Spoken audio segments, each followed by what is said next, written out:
A lot of the work that I do centres a lot about my family's experience of colonisation as a Tagalaka family. This is one of the works that I've made, which is really just about life and connection. Can you tell me about how this show came about? Sure. So Katie from Catapult approached me, I think it was 2019, to ask me if I wanted to um, do a Propel residency at Catapult. And I was really keen. I said to her, I'd love to, but I can't just now because I'm about to have a baby. Yeah. So I was pregnant with my first. And so then we rescheduled for 2020. So I'd had my baby, he was about 8 months old, and my grandmother had also recently passed away a couple of months prior.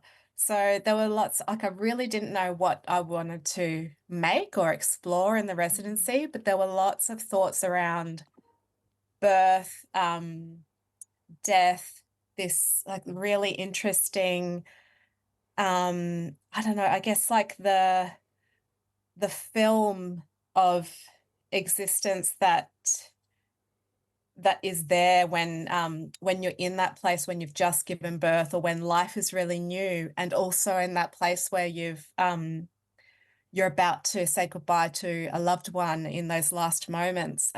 There's something mystical and unknown about it, and so there were all these thoughts around um, those two moments like Mm. that happen to every single person, and then all the little things that happen in between, of how we connect to life and how we connect to each other.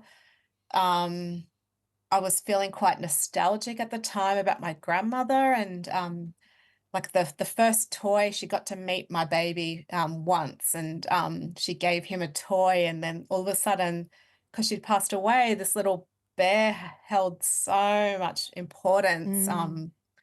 When like my other family members have given Jonkiwa toys, and like it's just been like, oh, another toy.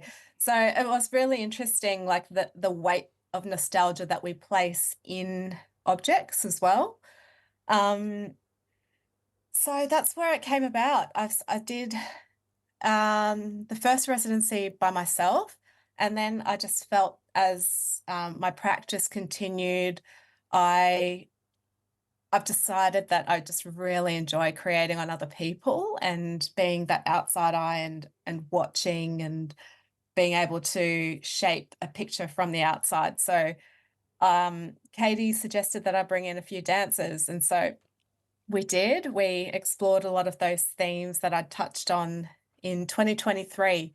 And finally, we're back together and like bringing it all together, all those themes and ideas, and yeah, we've created the work. So Yeah. that's a little bit of a crash course in in the work. That's amazing. So can you tell me how all of those themes and, inspirations actually translate into the chord and yeah, what the audience sees? Well, I can't give too much away, otherwise people won't come. But um, I will say that we spent a lot of time talking about that very first connection you have with your mother, and the umbilical cord, and that's where the name of the work came from. But also how this cord kind of replicates our connection with the earth, like the core of the earth as well. So we spoke a lot about Uluru being like the placenta, and how each of us like are connected from this place in our bellies.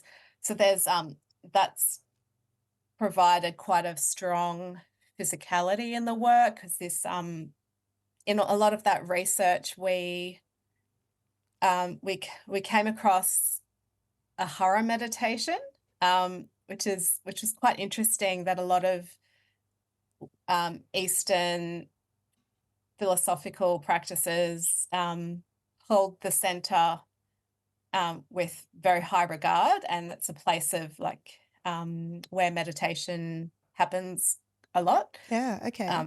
Going back to the idea of nostalgia and placing the idea of your being strongly connected through people, to people through objects, you'll see a lot of very nostalgic objects in the work, which has taken a bit of a quirky but interesting turn.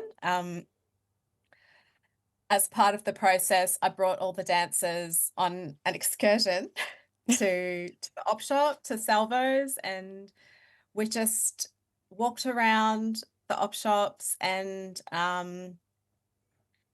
basically just I gave them a task saying, find something that really strongly brings that feeling of nostalgia and attachment to a person in an object. So really interesting things have come up, from 90s gold-plated touch lamps Mm. to dolls to pieces of clothing. So really interesting subject material Yeah.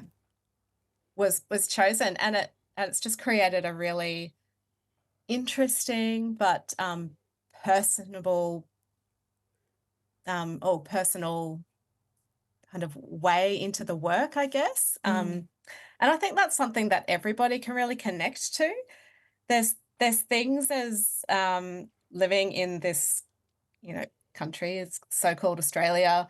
I think we all know that feeling. You walk into a certain or you see a certain thing in an op shop and everybody knows there were those houses in the 90s that had this kind of upholstery, or your grandmother had a touch lamp, and um, or there was an old lady down the road that collected dolls, etc. So there's all these things that I think everyone will be able to resonate with and get that same kind of feeling throughout the whole journey of the work. There's always that connection to or the cord that keeps us connected to life and each other. So I think that's something that carries through the whole work, visually, but also thematically as well. Yeah, brilliant. And how many dancers are in the chord? There's 4. 4. Beautiful. What are you hoping that the audience takes away from seeing it? I hope that people get a real sense of nostalgia. Um, I hope that there's a moment for people to reflect on their own relationship to birth and life and death and everything in between.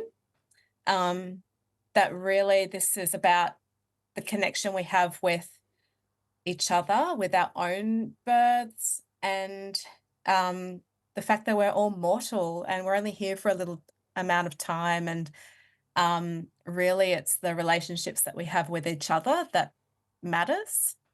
Yeah, so Yeah. that's pretty much the crux of it. Yeah, brilliant. All right. Well, before I let you go, I would love to know, how does this production compare to other things that you've worked on previously?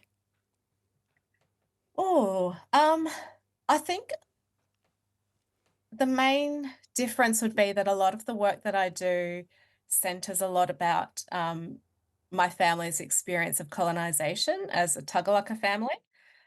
So I usually work a lot with historical documents or events or issues such as like the White Australia policy, or being disenfranchised from country and culture. Mm. Um, this is one of the works that I've made, which is really just about um, life and connection and yeah, making our way through it all. So that's a huge difference in this work compared to my other works. That's brilliant. Oh my gosh, so inspiring. I can't wait to see it take to the stage. It's going to be at the Conservatorium on the 3rd and 4th of October. Congratulations. Yes. And yeah, as I said, I'm really stoked to see it. Great. Thanks so much. Yeah, hope you enjoy it.